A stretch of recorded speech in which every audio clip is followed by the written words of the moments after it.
Hello everyone and welcome back to my channel.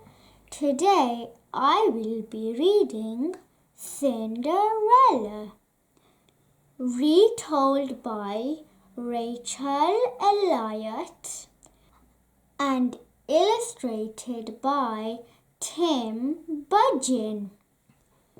Before I start, I would like to say a big thank you to all my subscribers.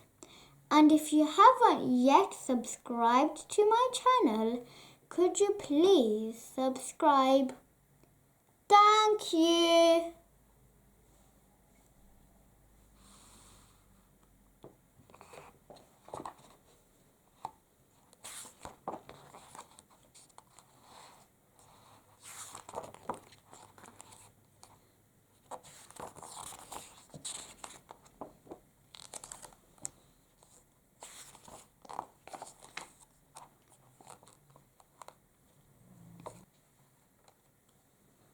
Once upon a time, there was a young girl called Cinderella. She lived with her mean stepmother and her two silly stepsisters. Cinderella did everything for her lazy family.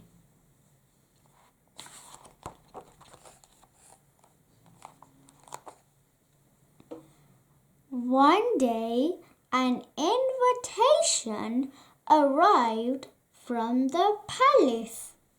Oh my, oh my, oh my, thrilled Cinderella's stepmother.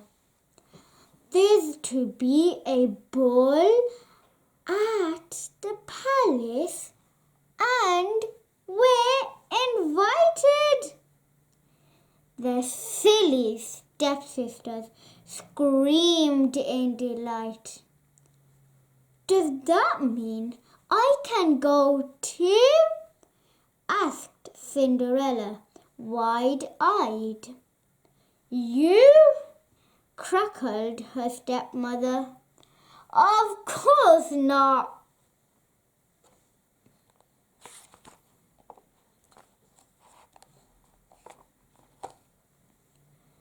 Cinderella worked hard to help her stepsisters look their best.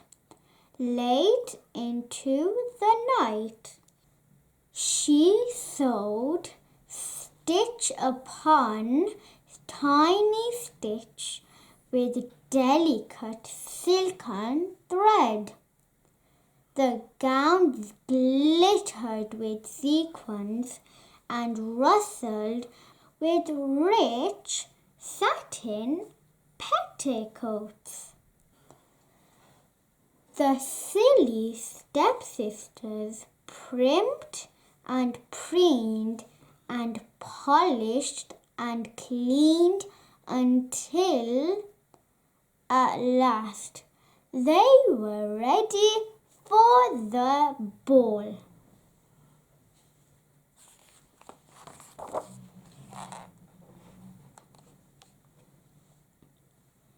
When they had gone, tiny tears tumbled down Cinderella's cheeks. Oh, I do wish I could go to the ball, she cried. Suddenly, the room went dark and there was a flash of light. Cinderella looked up to see a glittering fairy hovering close by. I am your fairy godmother, she said, and you shall go to the ball.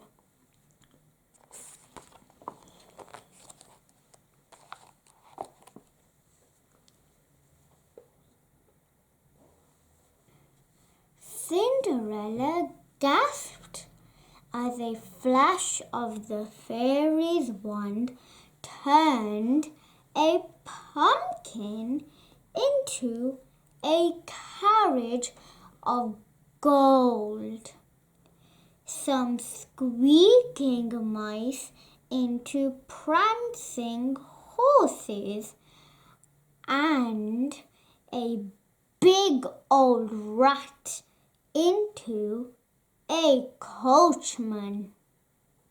Smiling at Cinderella, she said, "Well, you can't go dressed like that." With a sparkling swoosh, Cinderella's ragged clothes became a glittering dress, while slippers of glass shimmered on her feet. "Am I dreaming?" whispered Cinderella. "It's magic," explained her fairy godmother. "But my spell will stop as the clock strikes midnight."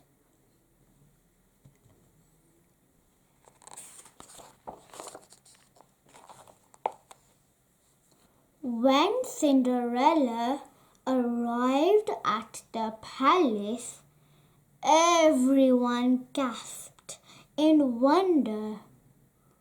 Their whispers floated on the breeze until they reached the prince himself. He followed the murmuring voices into the courtyard.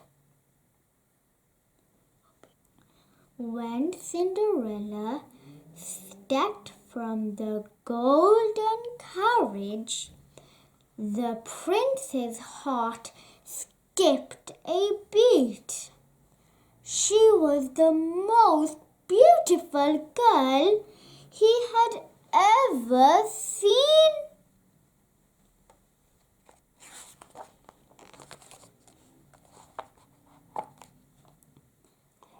Inside the palace ballroom, glamorous guests watched as the prince and Cinderella began to dance. Round and round they spun, talking and twirling, laughing and whirling as the music played and time tick-tocked by.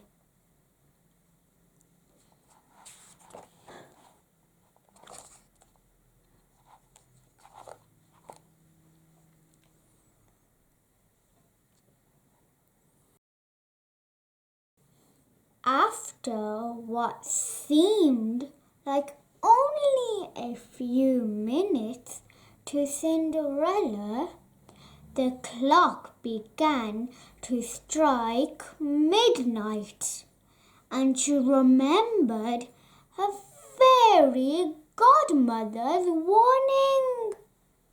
As she ran from the palace, Cinderella felt the magic disappear with every step.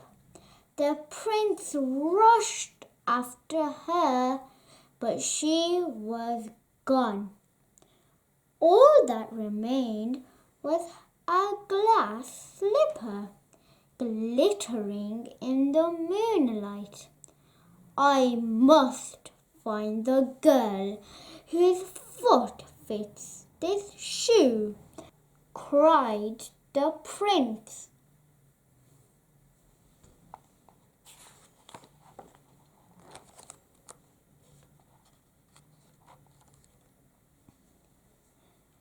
The next day, the prince took the glass slipper to every home in his kingdom. He visited castles and cottages. He tried it upon the feet of duchesses and dairymaids, but none could squeeze her foot into the delicate slipper. At last, the prince visited the house where Cinderella lived. The slipper was too tiny for her stepmother and silly stepsisters. "Does anyone else live here?" asked the prince, looking around the untidy house.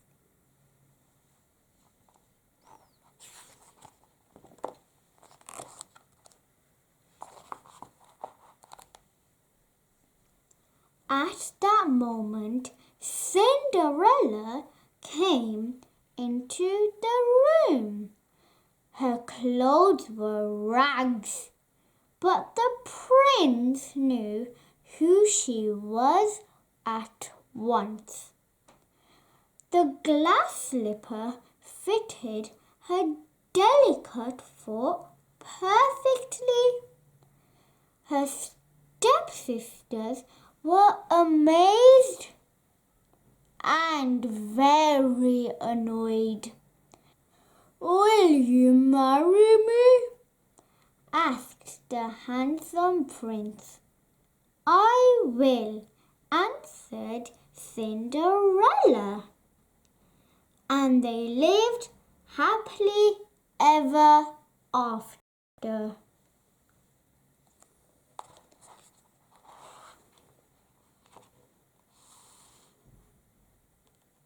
I hope you enjoyed listening to my book. Thank you. Take care and goodbye.